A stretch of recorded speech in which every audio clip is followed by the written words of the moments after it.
നമസ്കാരം, മലയാളി വാർത്തയിലേക്ക് സ്വാഗതം. ഹമാസിനുമേൽ സമ്പൂർണ്ണ വിജയം നേടും വരെ യുദ്ധം തുടരുമെന്ന് US കോൺഗ്രസിന് മുമ്പാകെ ഇസ്രായേൽ പ്രധാനമന്ത്രി ബെഞ്ചമിൻ നെതന്യാഹു.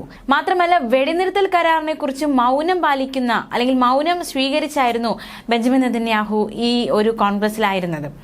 തനിക്കെതിരെ വാഷിംഗ്ടണിലും മറ്റും തുടരുന്ന പ്രതിഷേധം, ആ പ്രതിഷേധ പ്രകടനങ്ങളിലും അദ്ദേഹം പ്രതികരണം നടത്തി. ഈ പ്രതിഷേധ പ്രകടനങ്ങളിൽ അണിനിരുന്നവരെ രൂക്ഷമായി വിമർശിക്കുന്ന ഒരു നിലപാടാണ് ബെഞ്ചമിൻ നെതന്യാഹു സ്വീകരിച്ചത്. തനിക്കെതിരെ പ്രതിഷേധിക്കുന്നവരെ ബെഞ്ചമിൻ നെതന്യാഹു വിശേഷിപ്പിച്ചിരിക്കുന്നത് ഇപ്രകാരമാണ്: ഇറാൻ പ്രയോജനപ്പെടുത്തുന്ന വിഡ്ഢികൾ. മാത്രമല്ല, തെഹ്റാന്റെ ഫണ്ട് സ്വീകരിക്കുന്നവരാണ് തനിക്കെതിരെ പ്രതിഷേധിക്കുന്നവരെന്നും ബെഞ്ചമിൻ നെതന്യാഹു രൂക്ഷമായി വിമർശിച്ചു. 50ഓളം ഡെമോക്രാറ്റ് അംഗങ്ങൾ നെതന്യാഹുവിന്റെ പ്രസംഗത്തെ ബഹിഷ്കരിക്കുന്ന സാഹചര്യമുണ്ടായി. വൈസ് പ്രസിഡന്റ് കമല ഹാരിസും ഈ ഒരു അദ്ദേഹത്തിന്റെ പരിപാടിയിൽ നിന്നും വിട്ടുനിന്നു. ഡെമോക്രാറ്റ് പ്രതിനിധികൾ ഈ സാഹചര്യത്തെ രാഷ്ട്രീയ ആയുധമാക്കി എടുത്തിട്ടുണ്ട്. യുദ്ധക്കുറ്റവാളിയെ ആദരിച്ച നടപടി ലജ്ജാകരമെന്ന് ഡെമോക്രാറ്റ് പ്രതിനിധികൾ ആരോപിച്ചു. US കോൺഗ്രസിന് പുറത്ത് ആയിരങ്ങൾ നെതന്യാഹുവിനെയും ഇസ്രായേലിന് ആയുധം കൈമാറുന്ന ബൈഡൻ ഭരണകൂടത്തിനുമെതിരെ പ്രതിഷേധവുമായി രംഗത്തു വന്നു. 5 പ്രക്ഷോഭകരെ പോലീസ് അറസ്റ്റ് ചെയ്ത് നീക്കി. അതേസമയം ദോഹയിലേക്ക് വെടിനിർത്തൽ ചർച്ചയ്ക്കായി ഇസ്രായേൽ സംഘം ഇന്ന് എത്തും എന്ന ഒരു വിവരം കൂടി പുറത്തു വരുന്നുണ്ട്.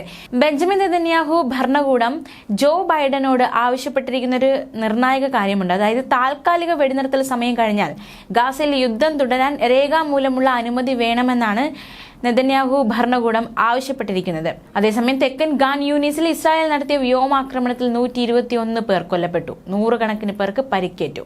നിരന്തര ബോംബ് ആക്രമണങ്ങളും പീരങ്കി ആക്രമണങ്ങളും കൂട്ടക്കുടിയൊഴിപ്പിക്കലും ഗാസയെ നിത്യദുരിതത്തിൽ ആഴ്ത്തിയിരിക്കുകയാണ്. ഇപ്പോൾ ഗാസ പല സാംക്രമിക രോഗങ്ങളുടെയും വിളനിലമായി മാറിക്കഴിഞ്ഞിരിക്കുന്നു എന്നതടക്കമുള്ള റിപ്പോർട്ടുകൾ കഴിഞ്ഞ ദിവസം പുറത്തുവന്നു. ഗാസയിൽ പോളിയോ അടക്കമുള്ള സാംക്രമിക രോഗങ്ങൾ പടർന്നു പിടിക്കുന്നതിൽ ലോകാരോഗ്യ സംഘടന ആശങ്ക അറിയിച്ചു. ഗാസ മുനമ്പിലെ 6 ഇടങ്ങളിൽ നിന്ന് ശേഖരിച്ച വെള്ളത്തിൽ ടൈപ്പ് 2 പോളിയോ വൈറസിന്റെ സാന്നിധ്യമുണ്ടെന്ന് ഗ്ലോബൽ പോളിയോ ലബോറട്ടറി നെറ്റ്വർക്ക് കണ്ടെത്തിയതായി WHO കഴിഞ്ഞ ആഴ്ച അറിയിച്ചിരുന്നു. ഗാസയിലെ 2 ഗവർണറേറ്റുകളായ ഗാൻ യൂനിസ്, ദർ അൽ ബലാഹ് എന്നിവിടങ്ങളിലെ സൈറ്റുകളിൽ ജൂൺ അവസാനത്തോടെ ശേഖരിച്ച 6 മലിനജല സാമ്പിളുകളിൽ പോളിയോ വൈറസ് കണ്ടെത്തിയതായി ജൂലൈ 16-ന് ഗാസ ആരോഗ്യ മന്ത്രാലയം അറിയിച്ചിരുന്നു. 5 വയസ്സിന് താഴെയുള്ള 10,000 കണക്കിന് കുട്ടികൾ ഇപ്പോൾ പോളിയോ പിടിപെടാനുള്ള സാധ്യതയിലാണെന്നും ഗാസയ്ക്ക് പുറത്ത് അന്താരാഷ്ട്ര വ്യാപനത്തിനുള്ള സാധ്യത തള്ളിക്കളയാനാവില്ലെന്നും ലോകാരോഗ്യ സംഘടനയുടെ വക്താവ് ക്രിസ്ത്യൻ ലിൻഡ്മെയർ മുന്നറിയിപ്പ് നൽകി. അപകട സാധ്യത കണക്കിലെടുത്ത് ഗാസയിലെ 2.3 ദശലക്ഷം ജനങ്ങൾക്ക് ആരോഗ്യ പ്രവർത്തകർ വേണ്ട ഉപദേശങ്ങൾ നൽകുന്നുണ്ടെന്ന് പലസ്തീൻ പ്രദേശങ്ങളെ ലോകാരോഗ്യ സംഘടനയുടെ ടീം മേധാവി ഡോക്ടർ അയാദിൽ സബർ ബെക്കോവ് പറഞ്ഞു. സുരക്ഷിതരായിരിക്കുന്നതിനെ കുറിച്ച് ആളുകളെ ഉപദേശിക്കുന്നുണ്ടെങ്കിലും മലിനജലവും മറ്റു മോശം അന്തരീക്ഷവും കാരണം ആളുകൾക്ക് നിർദ്ദേശം പാലിക്കാൻ ബുദ്ധിമുട്ടാണെന്ന് സംഘടന തന്നെ ചൂണ്ടിക്കാട്ടുന്നു. ഈ സ്ഥിതി തുടർന്നാൽ യുദ്ധത്തിൽ മരിക്കുന്നവരെക്കാൾ കൂടുതൽ പേർ പകർച്ചവ്യാധികൾ ബാധിച്ചു മരിക്കുന്ന അവസ്ഥയുണ്ടാകുമെന്നും WHO പലസ്തീൻ മേഖല ആരോഗ്യ വിഭാഗം തലവൻ അയാദിൽ സാബർ ബെക്കോവ് പറഞ്ഞു.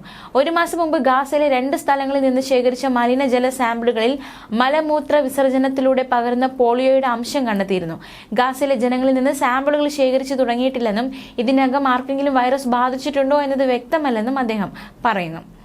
ന്യൂസ് ഡെസ്ക്, മലയാളി വാർത്ത.